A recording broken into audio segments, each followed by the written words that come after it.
합니다. 리바이벌 할렐루야 부흥이 있을지어다. 다시 따라해보겠습니다. 다시 살다. 상당히 민망해하고 있습니다. 그래서 그런 적극적인 태도에 제가 기쁨을 얻습니다. 리바이벌은 이제 다시 살다라는 뜻이에요. 다시 살아나다. 그래서 다시 산다라는 것의 전제는 뭘까요? 현재 죽어 있다는 거죠. 근데 좀 더 구체적으로 좀 더 제대로 말하자면 다시 사는 거기 때문에 원래 살아 있었는데 지금은 죽어 있는 거예요. 그게 다시 살아야 되는 거거든요. 그게 부흥이에요. 이 8월까지 부흥에 대해 설교하면서 여러분 안에 죽어 있던 영역들이 다시 살아나는 소성케 되어지는 귀한 역사가 있었으면 좋겠습니다. 다시 살아나는 부흥이 심폐소생술이 있어야 되는 것입니다. 그래서 여러분이 지금 혹시 죽어있는 부분이 어떤 것입니까? 주님을 향한 첫사랑이 식어있다든가 신앙생활의 열정을 잃어버렸다든가 예배의 기쁨, 교회 다니는 기쁨을 잃어버렸다든가 이런 부분들이 다시 살아나는 역사가 있었으면 좋겠습니다. 영적인 깊은 침체에 빠져있는 사람들에게 부흥이 있기를 원합니다. 특별히 사람은요, 이 묵시가 없으면 백성이 망한다고 했어요. 비전이라고 그러거든요. 사람은 의미를 먹고 사는 존재예요. 오늘 하루 뭘 먹느냐가 아니고 내 삶의 비전, 삶의 목표, 소망, 내가 왜 사는지가 있어야지 그게 자기를 살게 하는 건데, 여러분 젊은 시절에 여러분 삶에 비전이 없는 사람들 안에 특별히 이 말씀을 통해서 다시 한번 살 소망이 생겨지는 거룩한 부흥들이 저와 여러분 가운데 있었으면 좋겠습니다. 살았으나 죽은 자처럼 살아가는 삶의 모든 영역에 부흥이 있기를 원하고, 특별히 이 시즌을 통해서 우리 사람 플러스 공동체 안에 부흥이 있기를 소원합니다. 우리 옆 사람 먼저 다시 살자. 예, 그런 저와 여러분 됐으면 좋겠습니다. 근데 부흥은요, 아무 때나 임하는 게 아니에요. 부흥의 주체는 오직 하나님이십니다. 하나님이 부흥의 파도를 주세요. 근데 준비는 누가 하냐면 그 부흥의 파도를 잘 타는 사람이, 마치 윈드 서핑을 타듯이 파도를 잘 탈 줄 아는 사람이 부흥이 언제인지 알고 그 파도를 잘 타는 사람이 되는 거예요. 특별히 이 부흥의 파도를 잘 타는 사람은 어떤 사람이냐면 주님의 부흥을 사모하는 사람입니다. 주님의 부흥을 사모하는 자에게 주님의 부흥의 파도가 올 줄 믿습니다. 그 부흥을 사모함으로 말씀을 드리세요. 하나님, 저 요즘 비전이 없어요. 그런 자들에게 이 비전의 부흥, 다시 살아나는 역사가 있기를 원합니다. 여러분 삶에 죽었던 신앙의 열정, 구원의 감격이 우리 안에 갈망이 있어요. 사모함이 있어요. 그 영역을 하나님께서 다시 살게 하는 귀한 은혜가 있었으면 좋겠습니다. 그 첫 말씀으로 오늘 주제는 부흥 블루오션이라는 주제를 들고 나왔습니다. 블루오션의 사전적 용어는요, 고기가 많이 잡힐 수 있는 넓고 깊은 푸른 바다를 이야기합니다. 경제학적으로는 현재 존재하지 않거나 알려지지 않아 경쟁자가 없는 유망한 시장을 가리키는 말입니다. 블루오션 얘기 많이 들어보셨죠? 한마디로 황금어장인데 누구도 손대지 않는 곳이어서요, 경쟁자가 없어요. 그 비교 대상도 없어요. 그 자체로서의 메리트와 독특성을 가지고 있는 영역이에요. 그러니까 이 블루오션, 이 황금어장을 제대로 딱 섭렵하는 사람은 대박나는 인생이 되어지는 것이죠. 한국 사람들은 이 사업적인 블루오션을 찾는다고 하면서 사실은 이 대세를 따르다가 망하는 경우가, 거기가 블루오션이다, 여기에 그물을 던져라 하고 가는 사람들 참 많아요. 제가 이 한국 사람이 상당히 귀가 얇고 소문만 쫓아다니는 경우가 많습니다. 어떤 블루오션에 그물을 던졌다가 사실은 거기가 레드오션이었다라는 것을 경험하게 되냐면, 첫째는 우리나라 사람들은 이제 좀 지난 얘기긴 한데, 이 실용음악과 되는 이 블루오션에, 거기가 블루오션인 줄 알고 개나소나 막 이러고 다 음악을 하려고, 한국 사람은 다 음악해야 된다고 생각하는 경우가 있어요. 물론 뭐 이제 쉽지 않죠. 가수가 돼서 성공하기 쉽지 않은데, 그러다 보니까 막 경쟁률이 상당히 치열한 것이 이 실용음악가입니다. 갑자기 블루오션으로 떠오르는 것이죠. 근데 사실 대학 마치고 뭐 일부러 그런 사람들이 자기의 어떤 스펙이나 그 경험들을 올리기 위해서 막 그런 걸 이용하는 거죠. 음악계에서 무슨 임재범 콘서트 자기가 코러스 했다,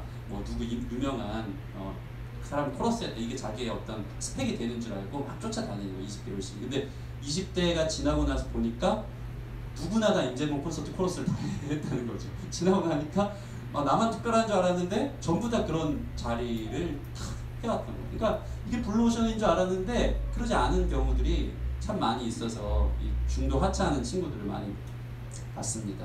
심지어 이런 경우 많이 있죠. 누구나 다 커피숍이 블루오션이고 치킨집 차리다가 6개월도 안 돼서 문 닫는 경우가 상당히 많이 있다는 것입니다. 그러니까 블루오션인 줄 알고 갔더니 거기가 레드오션이었다는 것입니다.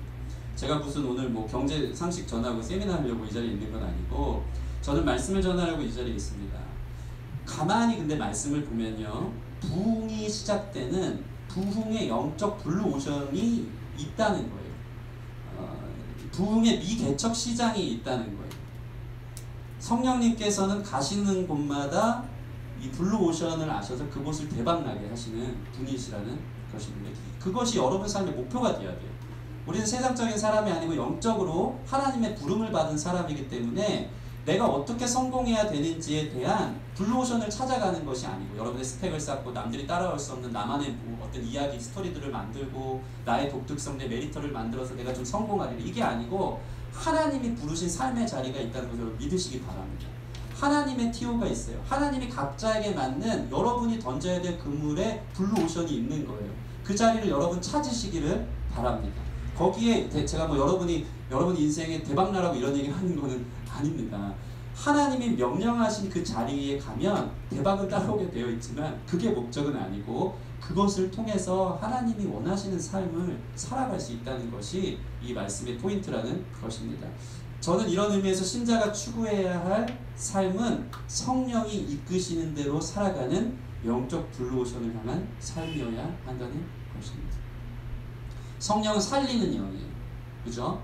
그렇다면 성령이 다가가는 곳은 어떤 곳이냐면 죽은 곳이에요. 죽은 곳을 가야 살아나는 거예요.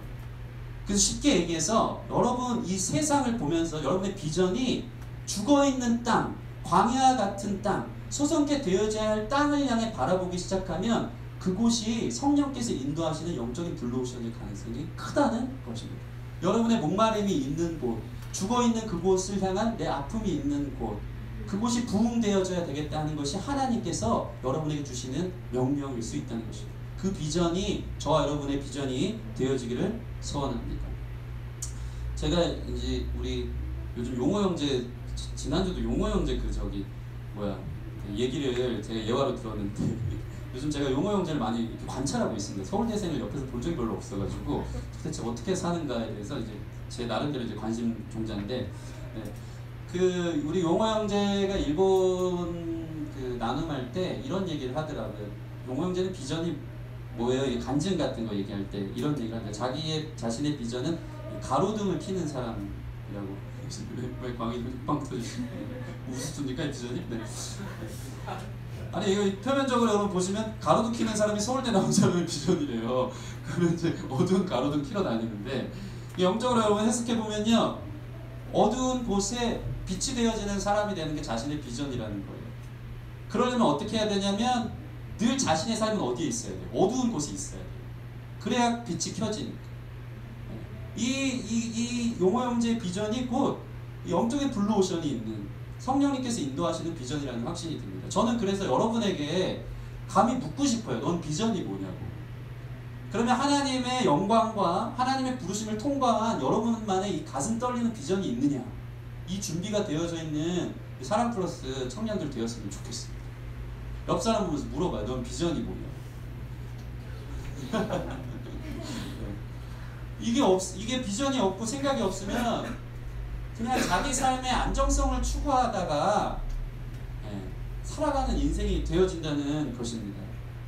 요즘 들어서 저는 미래에 대한 고민이 참 많습니다. 뭐 다들 그렇겠지만 제가 40대를 바라보면서, 얼굴이 그렇게 안 생겼죠. 40대를 바라보면서 나는 누구이며 무엇을 하는 사람인가에 대해서 한참 제가 가야 될 자리와 목표에 대해서 그려보고 있어요. 요즘 제가 제일 많이 하는 기도가 뭔지 아세요?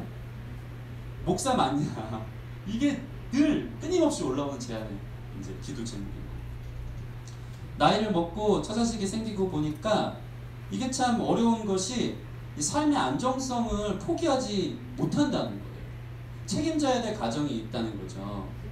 그러다 보니까 이 안정성에 발목이 붙잡혀서 믿음으로 저의 삶을 던지지 못할 때가 참 많이 있습니다. 저는 이게 상당히 제 삶의 진지한 고민이어서 진지하게 이야기하는 거기 때문에 여러분 표정이 이렇게 남 얘기하듯이 듣지 않기를 바랍니다. 제 고백인 거예요. 저는 이게 너무 큰 인생의 무게거든요. 요즘 이 삶의 안정성이냐 아니면 주님이 성령께서 인도하시는 믿음의 삶의 모험으로 나를 던지느냐에 대해서 머뭇거리게 된다는 것입니다. 왜냐하면 전 나이도 있고 가정도 있기 때문에 뭔가 하나님이 말씀하시는 확신인 것처럼 섣불리 생각했다 갔다가 거기서 만약 실패나 실수를 할 경우에 그 시행착오를 거칠 만한 시간이 이제 별로 없어요. 쉽게 얘기해서 저는 망하면 안 돼요. 가정이 있기 때문에 이거 어려운 거예요. 다시 재기하거나 가족에게 피해를 줄 수 있다는 생각이 탁 걸리는 거예요. 그런데 그럼에도 불구하고 제 안에 멈추지 않는 뜨거운 이 꿈틀거리는 그 무언가가 있어요. 그것은 뭐냐면 저를 향한 부르심에 대한 사명의 자리라는 거예요. 여러분 안에 이런 고민이 있는 줄 믿습니다. 인생은 먹고 살기 위해 사는 것이 아니고 결국 마침내 하나님 앞에 서는 날이 올 줄 믿습니다. 하나님 배울 때 주님께 드릴 열매를 내가 좀 드려야 되는데 내 인생만 챙기다가 내 가정만 챙기다가 하나님 앞에 부끄러운 모습으로 내가 서지 않을까. 이게 더 와닿는 거예요. 40살 언제 이렇게 빠르게 지나는지 몰라요. 좀 늦게 졌으면 좋겠어. 언제나 너희 그런 황금 같은 20대가 있는 게 아니에요. 인생이 금방이에요. 길어야 7, 80. 주님 앞에 서는 날 반드시 온다니까요. 그분은 영원하세요. 영원하신 그분의 어떤 그 존재 앞에 우리 인생의 7, 80은 점도 안 되는 거예요. 점도. 이 점 안에서 구원을 받고 하나님의 영광에 부르심 받아서 부족하지만 내 인생 하나님의 기쁨을 위해 살았습니다라는 그 기쁨을 드리기 위해서 우리의 삶에 고민이 있어요. 그것이 바로 비전 있는 사람, 크리스찬으로서의 하나님의 부르심의 목적인 것을 믿으시기 바랍니다. 구원 받았다는 것은 그 구원 딱지 받아서 천국 가는 게 아니고 왜 구원 받아서 계속 살게 하세요?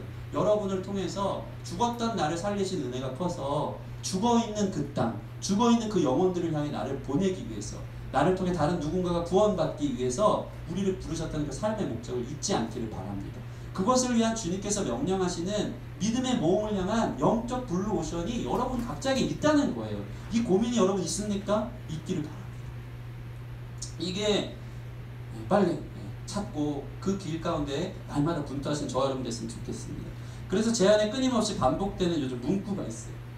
어떤 책을 읽다가 제가 와닿는데 첫째는 두 가지인데 첫째는 뭐냐면 인생은 모험이 가장 안전한 것이다. 안정성을 위해서 살다 보면요 그 안정성을 유지하기 위해서 더 불안정성에 거하게 되더라고요. 그레이드를 맞추는 거예요. 내가 나이 40쯤 되면 괜찮은 소파에 앉아서 TV도 좀 큰 거 있어야 되고 에어컨도 있어야 되고 뭔가 멋있는 화목한 가족 사진이 앨범이 크게 달려 있어야 되는 그 안정성을 갖고 있는 내 가정을 추구해야 되겠다. 그러다 보면 나이 먹으면서 계속 그레이드만 올라가다가 이 나이면 이 정도는 돼야 되는 거예요. 계속 안정성을 추구하다가 계속 더 불안한 제 삶을 살게 되는 거예요.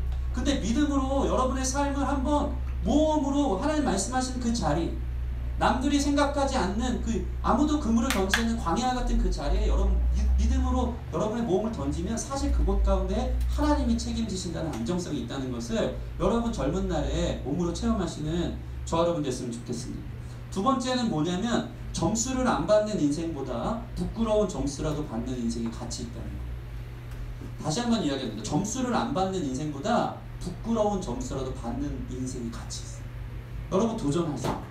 하나님 마음 주신 거 머뭇거리고 이거 지혜지, 좀 더 신중해야지 그러면서 아무 일을 못해서 아무 점수를 못 받는 것보다 그래도 실패해도 하나님 마음 주셔서 한번 도전해봐서 부끄러운 점수라도 받는 것이 가치 있는 인생이에요.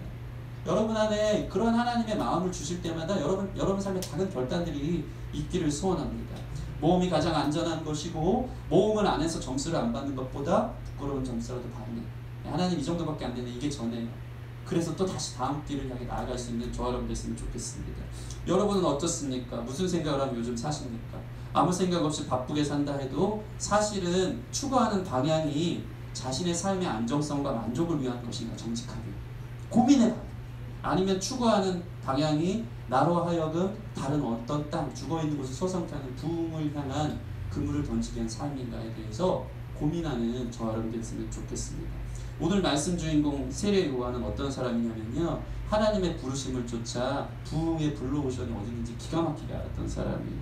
그는 황폐했던 땅 광야에서 자라면서 그곳에서 주님의 복음을 전했던 사람인데 수많은 사람들에게 세례를 주며 예수님의 오실 길을 준비했던 사람입니다.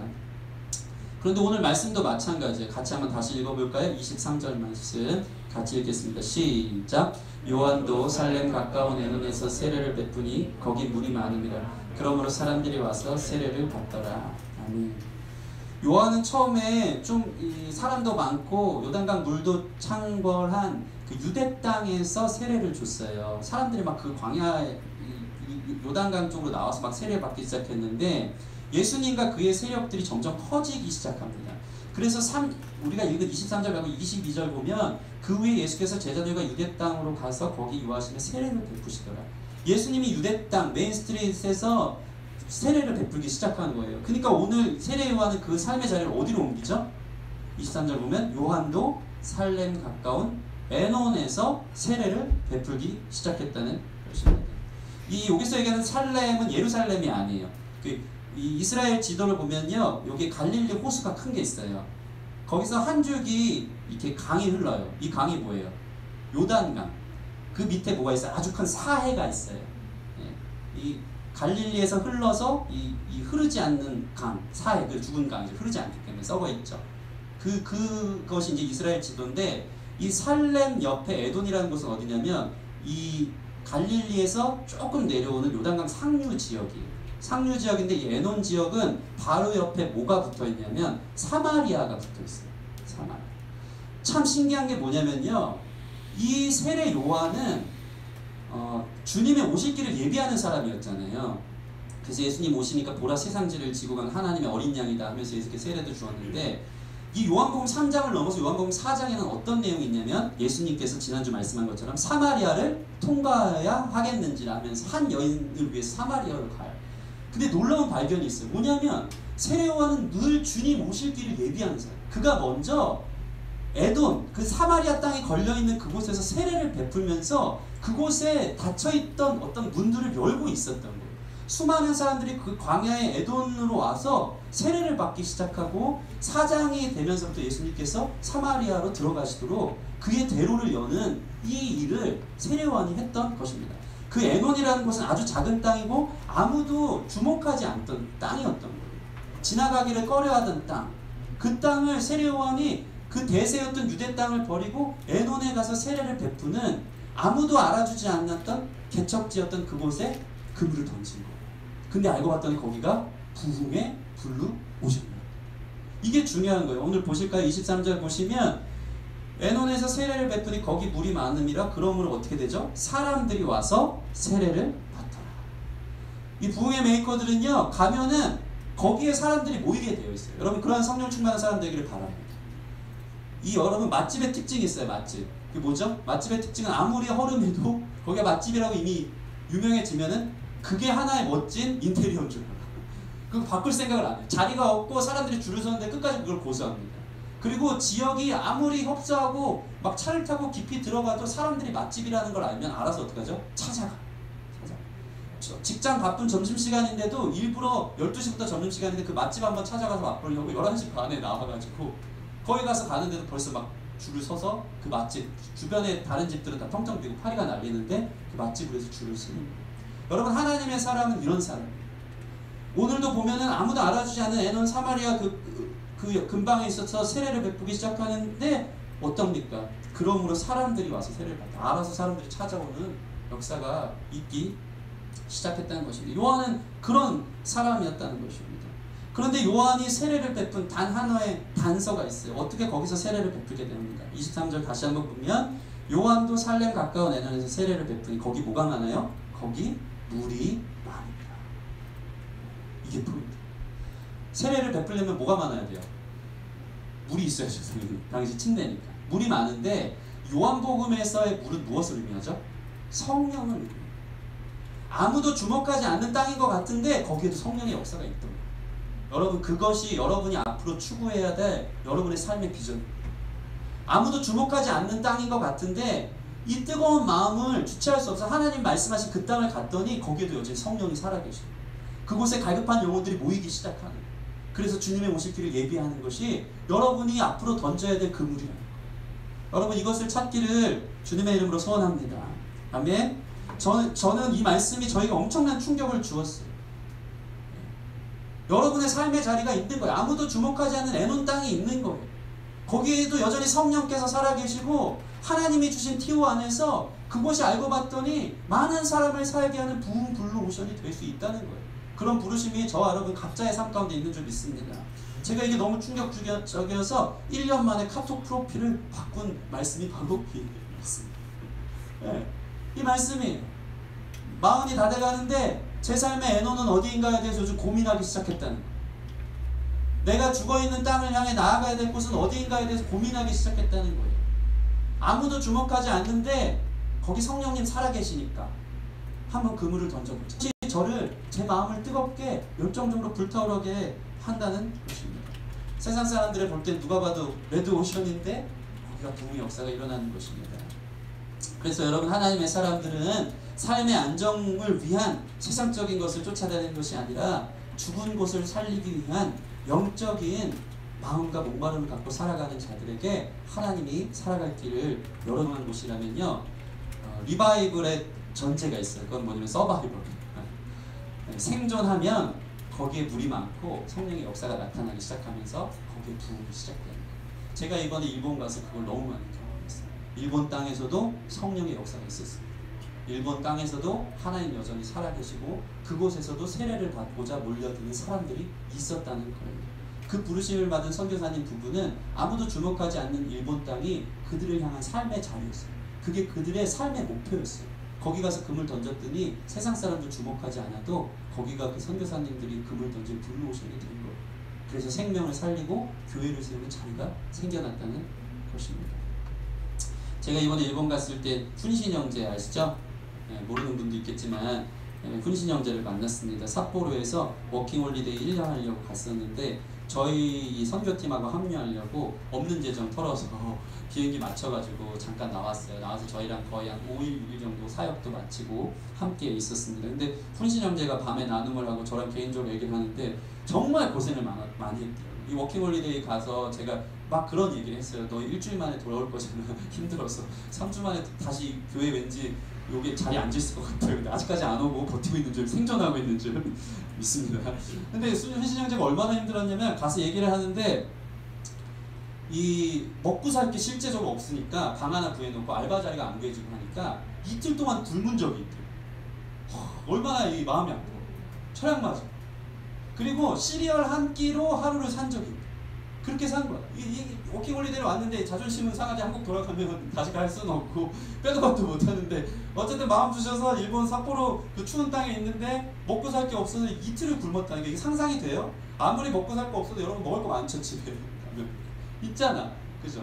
근데 이런 시절을 이제 훈신 형제가 보냈더라고요.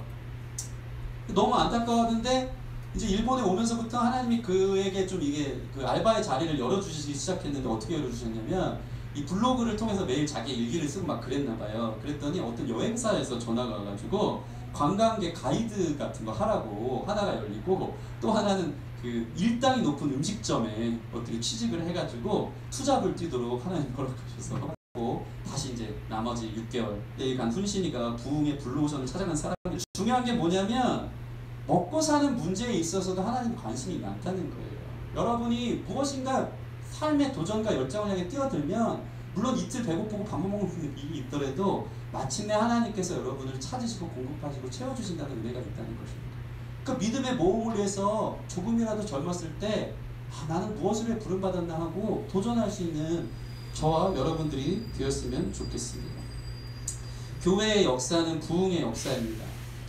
지난번 유럽 교회에서 오신 양은직 목사님 말씀 들었었죠. 1904년에 이반 로버츠로부터 시작한 영국 웨일즈의 부흥은요, 그 불길이 미국의 아주사 거리로, 캐나다로, 중국 심양으로, 몽골로, 특별히 북한의 평양 대부흥 운동으로 이어지기 시작했습니다. 이 부흥의 자취를 찾아서 제가 나눌 이야기도 이번에 이제 부흥에 관한 설교를 하면서 좀 나눌까 하는데, 이 부흥에 대한 교회사를 연구하다 보면요, 하나님의 부흥의 파도가 50년마다 한 번씩 온대요, 역사 속에서.